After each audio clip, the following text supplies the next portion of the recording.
तो चलिए जानते हैं बिरसा मुंडा के बारे में शॉर्ट हिस्ट्री के माध्यम से। बिरसा मुंडा का जन्म 15 नवंबर 1875 के दशक में एक गरीब किसान परिवार में हुआ था।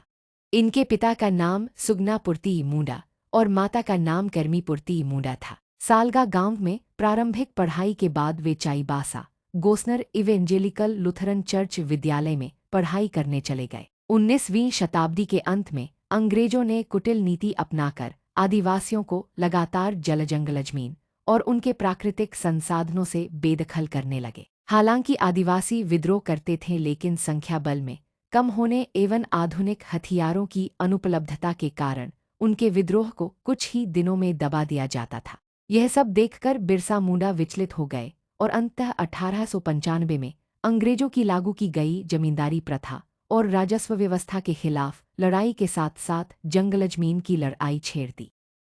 धीरे धीरे बिरसा आदिवासियों का जीवन अभावों से भरा हुआ था। यह मात्र विद्रोह नहीं था, यह आदिवासी अस्मिता, स्वायत्तता और संस्कृति को बचाने के लिए संग्राम था। इतिहासकार कहते हैं कि अंग्रेज जानते थे कि बिरसा मुंडा कुछ ही दिनों में छूट जाएंगे, क्योंकि उन पर लगाई गई धाराओं के अंतर्गत उनके ऊपर दोष साबित नहीं किया जा सकता। वो ये भी जानते थे कि बिरसा मुंडा छूटने के बाद विद्रोह को वृहद रूप देंगे और तब यह अंग्रेजों के लिए और घातक होगा, इसलिए उन्होंने उनके दातुन/पानी में विषैला पदार्थ मिला दिया।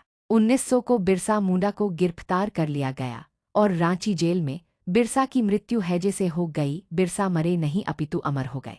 जब जब आदिवासी विद्रोह के बारे में हम बात करेंगे, बिरसा मुंडा का नाम प्रथम पंक्ति में लिया जाएगा। कैसा लगा वीडियो? अच्छा लगा तो लाइक करें और चैनल को सब्सक्राइब करें।